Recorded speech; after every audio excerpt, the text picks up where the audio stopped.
Good evening and thank you for joining us. Thunder Bay City Council will engage in yet another indoor turf discussion on Monday night. Administration is recommending against Soccer Northwest concept for a facility next to the community auditorium. Instead, Chapels Park is still being called the preferred site, even though Soccer Northwest officials insist their proposal is the better option. Vasilios Bellos is following this story and joins us live in the studio. Vasilios. Thanks, Ryan. Administration's recommendation still needs to be discussed by Council, where future plans for the proposed facility will be decided. While Soccer Northwest's idea would be cheaper to build initially, administration believes long-term costs make the Chapels option more financially feasible. A local soccer organization's idea for the proposed indoor turf facility is not receiving the approval of city staff. You're looking for something quick and dirty that's going to last a bit of time and meet the basic needs. Yeah, I guess you could pursue the snow option. Soccer Northwest has been advocating for an indoor turf facility next to the community auditorium, believing it to be a cheaper option that checks the user group's boxes, though city administration doesn't agree. A report is coming to council on Monday recommending the city move forward with Chapels Park as the preferred site, despite a facility next to the auditorium being cheaper to get up and running. Well, it's estimated Soccer Northwest's proposal would come with a capital cost of $33 to $50 million, compared to $46 to $56 million at Chapels. City staff say the site beside the auditorium would be more expensive in the long run. Square meterage of usable space in the facility, the costs for the Chapels option, when you use that lens, actually are the same or lower.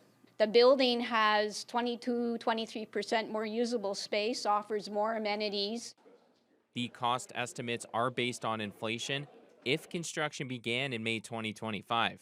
I don't foresee it being possible to build at Chapels without a lot of money coming into the city. Soccer Northwest President Michael Veneziali says he completely disagrees with the city's building cost estimates associated with his organization's proposal, as they still believe it to be around $20 million. Veneziali goes on to say if the Chapels proposal comes back to council, he believes it will not receive its approval. Ultimately, the council is supposed to be the voice of people, and what people have said and what we have heard is that the auditorium location is the preferred location and a lower cost. Veneziali believes the only way to find an accurate cost for Soccer Northwest's turf facility proposal is to put it out to the public sector to see what developers would be willing to build it for. Vasilios Bellos, TBT News. A survey filled out by nearly 5,000 Thunder Bay residents shows strong opposition to a proposal to shutter the majority of the city's outdoor ice rinks. The city launched the survey to gauge resident support for the plan to eliminate 31 of the 39 outdoor boarded rinks. The move would save the city an estimated $365,000 per year. The city received 4,763 responses to the survey, which was available from August 18th to the 27th.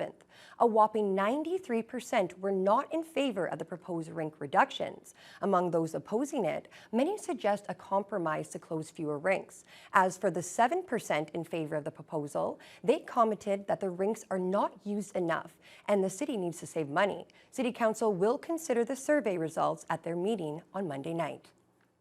The newly appointed Minister of Ontario's controversial housing file faced the media today. In the midst of the Greenbelt scandal, Paul Calandra says the government is determined to continue with its housing plan. Siobhan Morris explains. How's everybody doing? There's a new minister in charge of the housing file, but it doesn't seem that the Premier's marching orders have changed. I will not be stopped on our mission of building 1.5 million homes. This is a priority for us, and we will remove obstacles and we'll find ways to do it, but we will do it in a way that ensures that we retain the public trust. A facilitator's work will continue on 14 parcels of land pulled from the Greenbelt last year. I expect significant community benefits on these lands. I expect the natural heritage, any natural heritage features on these lands to be protected. I will make that public, her work. When it's done by the end of the year, it will be part of a larger Greenbelt reevaluation.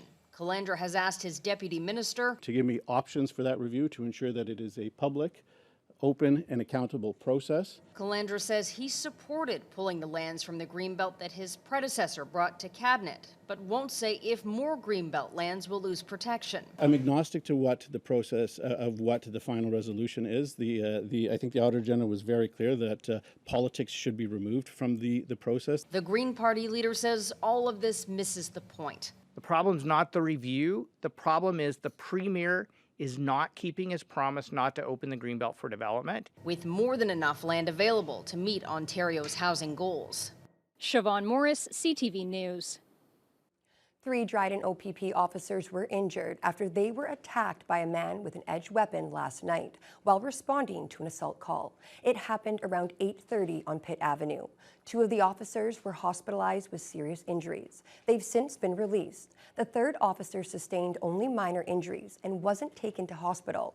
The accused is a 30-year-old Dryden man who was also arrested last December for assaulting a police officer. He faces 7 new charges and remains in custody. Local MP Patty Haidu was the guest speaker at the Thunder Bay Chamber of Commerce Leaders Luncheon today. The Federal Minister of Indigenous Services and Minister responsible for FedNor was there to address the local business community. Joe Sadowski has the story. Join me in welcoming Minister Patty Haidu. Throughout her speech, Patty Haidu emphasized that the federal government under Prime Minister Justin Trudeau is spending 156% more on Indigenous services and priorities and allocated $5 million to developing a reconciliation framework for a national economic strategy for Indigenous people in the 2023 federal budget. Haidu says including Indigenous voices and investing in economic growth remains a priority for the Liberal government. There's a firm commitment to that economic reconciliation, whether it's investing in skills training, whether it's changing the way that we do impact assessment agreements to include Indigenous voices and Indigenous benefit, and whether it's investing in the kinds of tools that will help Indigenous communities reimagine how they want to generate their own income. Haidu also addressed other topics to the local leaders who were present at the luncheon, including the housing crisis and the rapid turnover of workers coming and going throughout the region. The local MP has high hopes for the rural and northern immigration pilot program that is designed to spread the benefits of immigration to smaller communities like Thunder Bay by creating a path to permanent residence for newcomers to the city. And not just attract people, but that we can retain people. That was a big part of the project. We didn't want to see this be a way, a side door, if you will, for people to get into the country and then move to another area. But what employers are saying is that, the employees that are coming, the people that are coming, they're becoming integrated not just into their own business and their own business community, but into the community at large. And I've met a number of the members of the community that have come through the program, and they love it here and they want to stay here. And that's a really important metric. Chamber of Commerce President Charla Robinson says one big issue is that there may not be enough local housing to accommodate the newly attracted workers coming to the region. We are cusp for amazing growth, with all of the mining development. So how do we make sure that we don't lose out on attracting labor, attracting new business, attracting even students to our college and universities because they have nowhere to live? And so, it really is a large piece of the economic puzzle. We need new people to come to our community, and we need to make sure that we have a place for them to live. Joe Sadowski, TVT News. Anyone trying to book a flight recently with Flair Airlines may have noticed that no local flights are available past the 27th of October. Officials with Flair have now confirmed they'll be switching to a seasonal schedule for the Thunder Bay to Toronto route, with flights set to resume next summer. The low-cost air carrier began offering service out of Thunder Bay in 2021, but has faced several hurdles since entering the market. In 2022, the airline was forced to suspend its local jet service for 6 months due to runway improvements at the Thunder Bay Airport. Then in March of this year, Flair canceled its plans to offer flights between Thunder Bay and Ottawa, which had been scheduled to start in early June. Flair's sudden switch to seasonal service between Thunder Bay and Toronto has now left travelers scrambling ahead of the holidays as they search for alternatives. It's the first day of school for elementary and high school students here in the city. Kids and school staff alike say they're excited to be back in the classroom. Lee Noonan stopped by a pair of local elementary schools today and brings us this report. Students of all ages are feeling the first day jitters and the excitement of seeing old friends and making new ones. Some are even looking forward to learning something new this year. I'm excited for like a new school year with friends and stuff like that, but it's also a bit nerve-wracking after coming off of a 3-month summer. And excited to play sports, stuff like that. I'm excited about learning all the stuff, different kind of stuff. Yeah. What kinds of things? What's your favorite class? Science. I've been here since JK and SK, so pretty long. I am excited for this year for sports and activities and stuff like that. I like those like Kingfisher and culinary and like 3-pitch, basketball, soccer, all that type of stuff. Woodcrest principal Nikki Marks says school staff have been working hard to get familiar with recent changes in math and literacy curriculum and new Indigenous content, and they're eager to welcome students back into the classroom. It's really about routines and getting the kids comfortable in the classrooms, and the staff, they're a great group of people who try really hard to make this inclusive and welcoming environment, so they do a really good job of that. Student well-being is also top of mind across town at St. Vincent's School, where Principal Eric Oster says this year they'll be prioritizing mental health and filling in some of the educational gaps still left over from pandemic shutdowns and online learning. Every student is in a slightly different position, so it will take a bit of time to figure out where those students are and to create programs that meet all of those students where they are right now. But I do think we have a little bit of ways to go, but we are dedicated to closing those gaps. Oster says he saw great progress in filling those pandemic gaps last year and that they're thrilled to be fully open and to have the students back in the building. I'm feeling really happy that I'm in 2nd grade for the first time. I just want to say that if it's your first day here, I hope you have a great time here. This school is the best school ever, in my opinion. Lee Noonan, TBT News. Happy first day of school!